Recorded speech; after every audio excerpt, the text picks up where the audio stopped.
Memorial. So our next speaker is Kathy Sloane, a valuable member of the board of the Four Freedoms Park Conservancy. Kathy has masterminded the development of the FDR Four Freedoms digital resource, and this pioneering educational initiative launched last Tuesday, and it'll be around for generations to come to teach the legacy of Franklin Roosevelt for the rest of time. So, Kathy.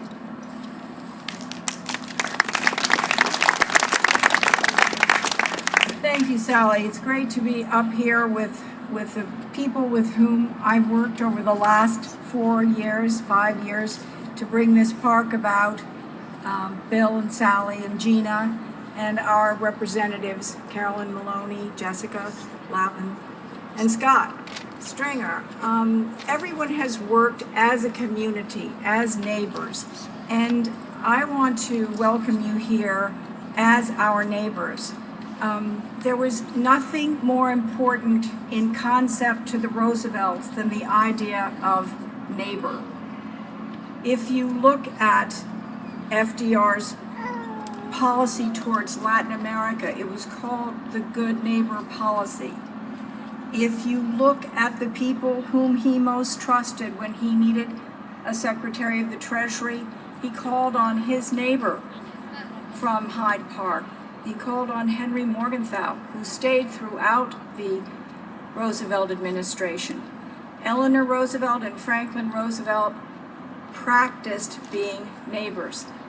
When FDR had to explain things to the American people in conversation, whether it was in a fireside chat or a speech, he used the concept of neighbor.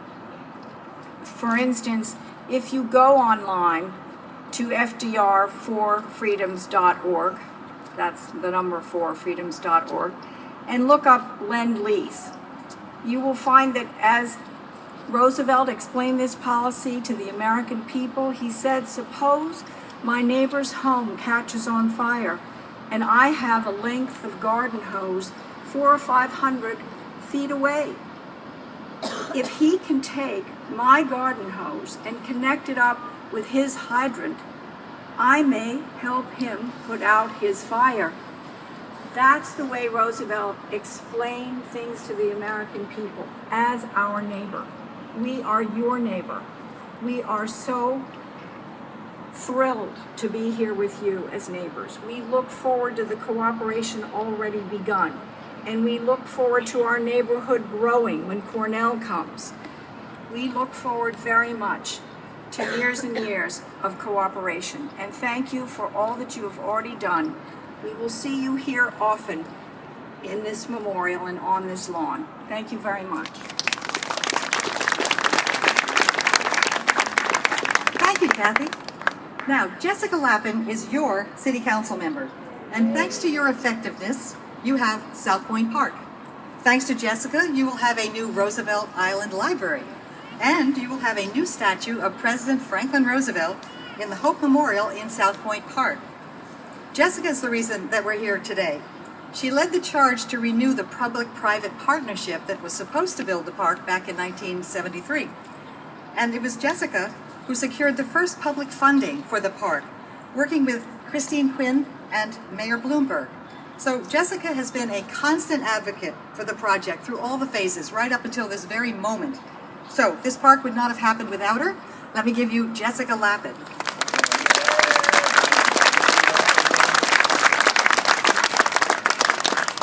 Well, good morning, everyone.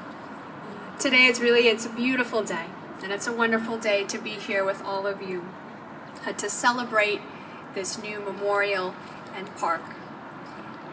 President Franklin Roosevelt led our nation through some of our most turbulent times. The Great Depression, World War II, when our way of life here and democracy all over the world was at risk. And he led this country tremendously and never gave up hope on a world that would be founded on 4 basic freedoms. Freedom of speech, to protect the flow of ideas. Freedom of worship, to defend against intolerance and hatred. Freedom from want, to erase hunger and poverty in the world.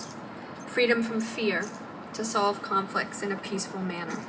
And those goals I think are ones we should recommit and rededicate ourselves today.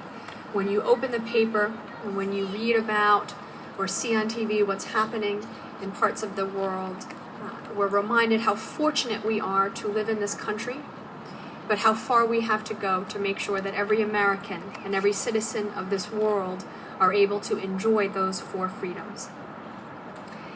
Building this park and this memorial has been a very long journey. And I really wanted to thank the community here on the island for your perseverance. Many of you remember in the late 90s, there were plans to develop where we're sitting and standing today as a hotel conference center. There were talk of big box stores. There were talk of all kinds of luxury development. But we fought that back, didn't we?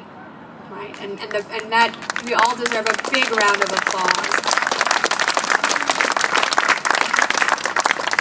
Because not only was that wrong, but this was so right. And we are today really celebrating community activism and perseverance. I want to thank my partners in government. Christine Quinn, the Speaker of the Council, who understood the importance of this project right away, but your tireless Congresswoman Carolyn Maloney, our Assembly Member Micah Kellner, who's worked very hard on this as well, but is not with us today, and the same goes for Senator Jose Marco Serrano. Sally has been, where is Sally? Sally has been the woman who gets up every day saying, how do I move this project forward today? And there is no way we would be here without her, and the same goes for Gina Pallara. And of course, Bill Van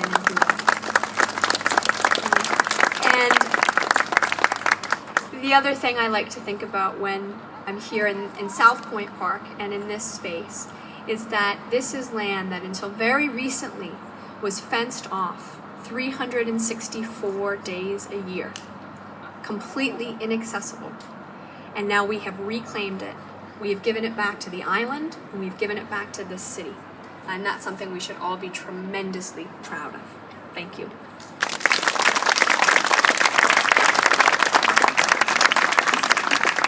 So Congresswoman Carolyn Maloney is your Congresswoman, and she's my Congresswoman, and I'm delighted. She is a fierce fighter for all the right things. Her legislative record is one of the strongest in Congress. Actually, we've done the calculation. She has passed more important laws than the next 242 members of Congress combined. It's a record. When I first talked to Carolyn about the park, she wanted to help. The Congresswoman appropriated $500,000 in the transportation bill, and it paid for the stabilized stone under the beautiful alleys of trees on either side of this great lawn. So Carolyn added the federal to the city-state-private partnership that had been in place since '73. So we're eternally grateful to you, Carolyn, for all you do for New Yorkers and for the country. Carolyn Maloney.